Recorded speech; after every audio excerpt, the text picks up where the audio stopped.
ndasiyanei navo kana nasi ndichimudzosera pakumanikidzwazve saka ndakanga ndiripo ruoko rwangu inini ruripovo pakuronga uraya Jesu mwanakomana wa Mwari ndini ndaisedzera paya ndirimo muruzhinji momo Barabasi ngasunungurwe asi Jesu ngaroverwe ndini Judasi unyengerika hazvindityisi kutengesa Jesu chero mashereni acho akava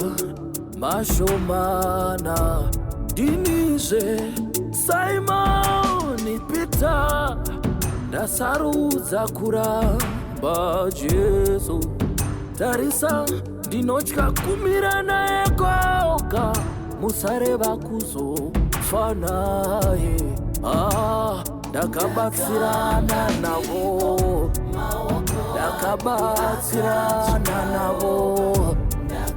ndakanga ndiripo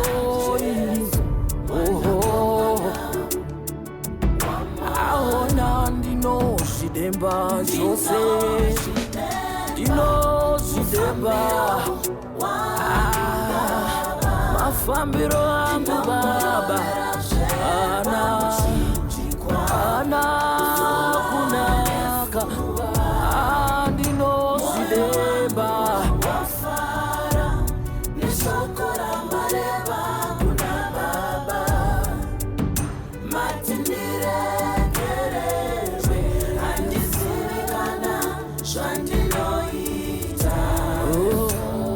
ndazviona pachangu ini uyu Jesu ana mhosva vanhu zvino zvavatotonga kudai ini Pirato andotogeza mavoko dzimwe nguva ndinoona ndiri mupfuri wenzira utoseka zvangu mwanakomana akarembera padanda zvinotyisa kwazvo shamu yangu mumaoko zvipikiri nesando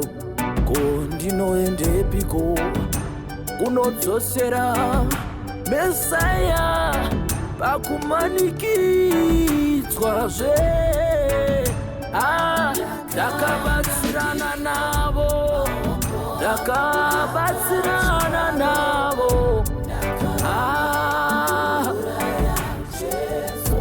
mwanakomana ndinozvidemba chose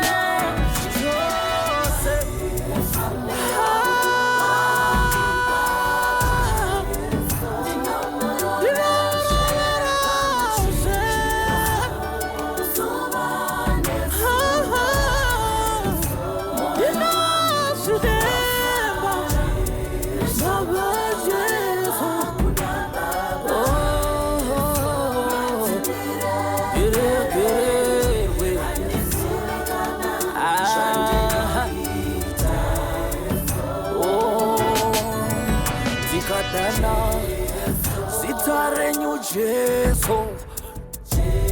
zvinhu zvinoshanduka